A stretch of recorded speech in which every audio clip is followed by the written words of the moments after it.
thugs harass old man but back off instantly when his son in uniform shows up. The alley smelled of damp concrete and forgotten trash, a narrow vein of the city where shadows clung to the walls like old secrets. Ezekiel Washington, 73, leaned heavily on his cane, his steps slow but deliberate. His dark skin glistened with sweat under the flickering streetlight, his eyes sharp despite the lines carved by decades of struggle. He'd walked this path home from the corner store every evening for years, but tonight felt different. The air was thick, charged with something ugly. 3 figures emerged from the darkness ahead, their hoodies pulled low, faces half hidden. The tallest one, with a scar slicing his cheek, spat on the ground. "Hey, old man," he sneered, voice dripping with malice. "You don't belong here." Ezekiel's heart thudded, but he kept his gaze steady. He'd heard worse in his life, far worse. Growing up black in a city that often turned its back on him, he'd faced slurs, fists, and worse. But these young men, barely out of their teens, carried a new kind of venom, one fueled by ignorance and emboldened by the night. The second thug, wiry with a jittery energy, stepped closer, his boots scuffing the pavement. "What's in the bag, huh? Hand it over or we'll take it." Ezekiel clutched the plastic grocery bag tighter, its contents Niagara loaf of bread, a can of soup. He wasn't about to give it up, not to these boys who thought fear was their birthright. "I'm just going home," he said, his voice low but firm. "Leave me be." The third, quieter but no less menacing, cracked his knuckles. "You deaf, old man? We said move." The words were laced with a racial slur, sharp and deliberate, meant to cut. Ezekiel's jaw tightened. He'd fought too long to let hate like this break him. But the alley was empty, the city's pulse distant. No one would hear him if things turned worse. The scarred leader stepped forward, shoving Ezekiel's shoulder.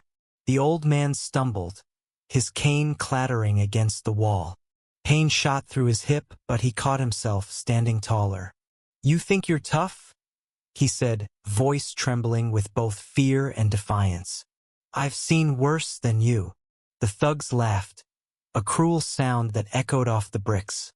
The wiry one raised a fist, ready to prove a point. Then, a new sound cut through the night boots on pavement, steady and purposeful. The thugs froze, their eyes darting to the alley's mouth.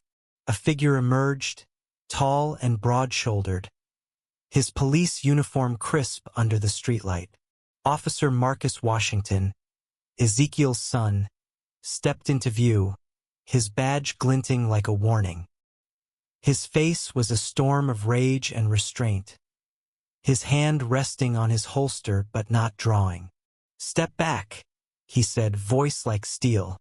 "Now." The thugs hesitated, their bravado crumbling.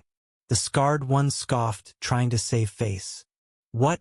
You gonna arrest us for talkin'?" But his voice wavered. Marcus took another step, his presence filling the alley. "You're not just talkin'. You're threatening my father." The word father hit like a thunderclap. The thugs' eyes widened, their confidence unraveling. They hadn't expected Thiza black cop, let alone one tied to the old man they'd cornered. Ezekiel, still catching his breath, looked at his son with a mix of pride and pain. Marcus had joined the force to protect people like him, to change a system that too often failed them. But Ezekiel knew the cost. Marcus faced suspicion from both sides, distrusted by some in their community and never fully accepted by his colleagues.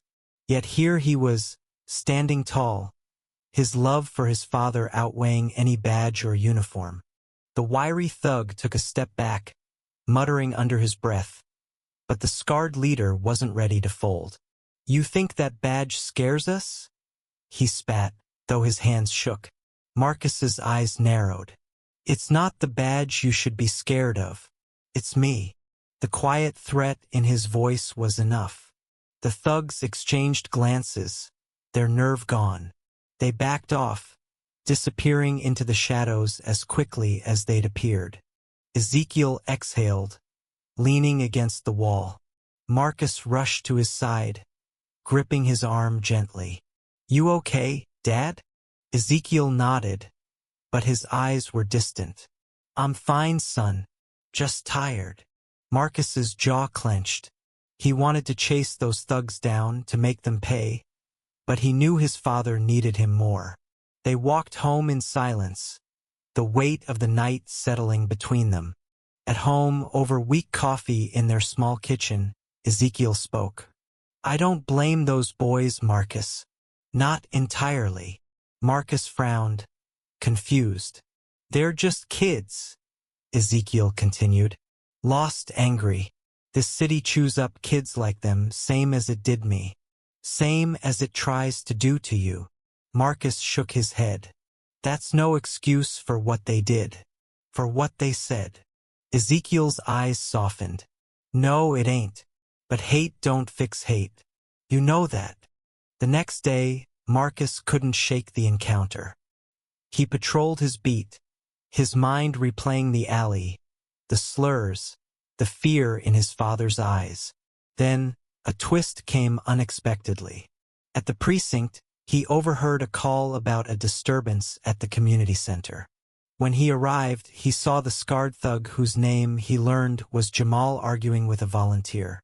But this time, Jamal wasn't threatening. He was pleading, his voice cracking as he talked about his little brother, stuck in a foster home. "I just want him out," Jamal said, tears in his eyes. "He don't deserve that life." Marcus paused, seeing a glimpse of the kid beneath the scars.